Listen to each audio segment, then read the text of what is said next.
All right, let's dive in. Today, we're building your playbook for one of the toughest exams out there, IB Economics, Higher Level Paper 3. So, you've probably heard people call this the maths paper, right? But here's the thing.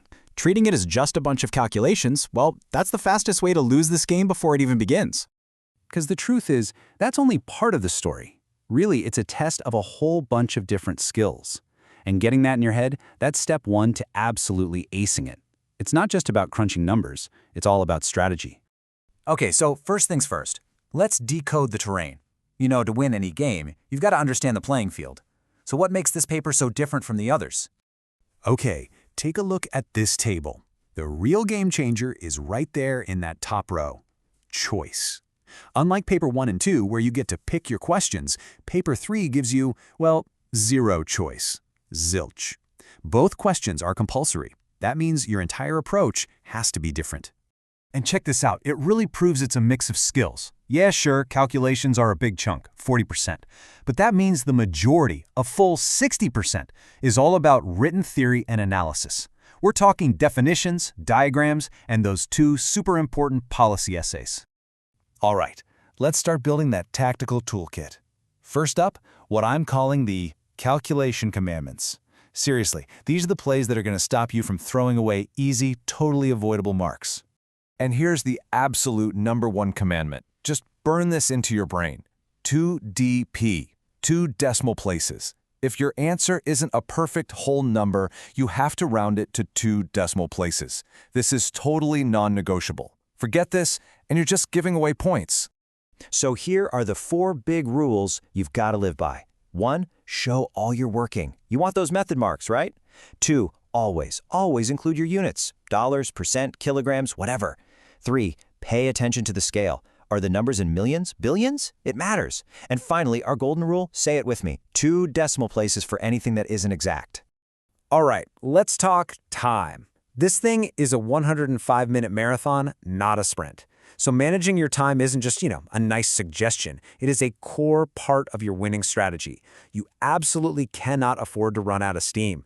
So here's a solid game plan for each of those 2 big questions. You're going to aim for about 30 minutes on all the short answer bits. That leaves you with a solid 22 minutes minimum for that really critical 10-mark essay. And hey, if you're fast and efficient, you can bank even more time for it, which is perfect. But look, let's be real. The only way you're going to master this timing is to practice. And I mean practice under real exam conditions. Get a timer out, do it for real. It's the only way to build that muscle memory you're going to need when the pressure is on.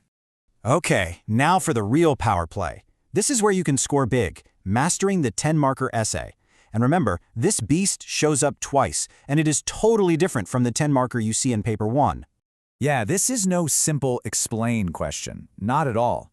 This question forces you to take a stand. You actually have to recommend a policy. Then you got to analyze how it works and evaluate it, the good and the bad, all while using the documents they give you in the paper. So here's your structure. Follow these 3 steps every single time. Step 1, define any key terms. Easy marks. Step 2, recommend and analyze your policy. This is where you bring in a diagram and pull evidence directly from those extracts. And finally, step 3, evaluate it. Go deep on the pros and cons. Now this part is absolutely critical. To get those top-tier marks, you must use the extracts. But here's the real pro move. You should also use the numbers from your own calculations from earlier in the paper.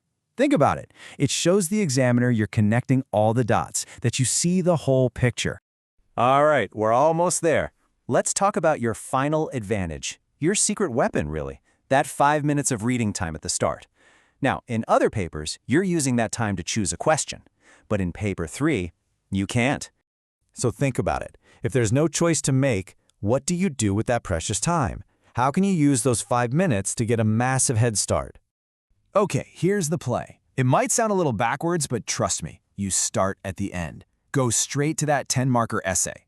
Read the question, scan the extracts, and start mentally planning your policy recommendation and your evaluation. Then, you start working your way backwards through the shorter questions. So why do this? Well, it primes your brain for the main event. As you're working backwards through the easier questions, your subconscious is already chewing on that big essay.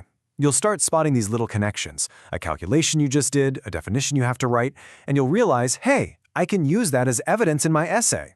It's brilliant because it's all connected. So you see, paper 3 isn't just a test of what you know. It's a test of strategy, of timing, of precision. It's a game. And now you have the playbook to go out there and win.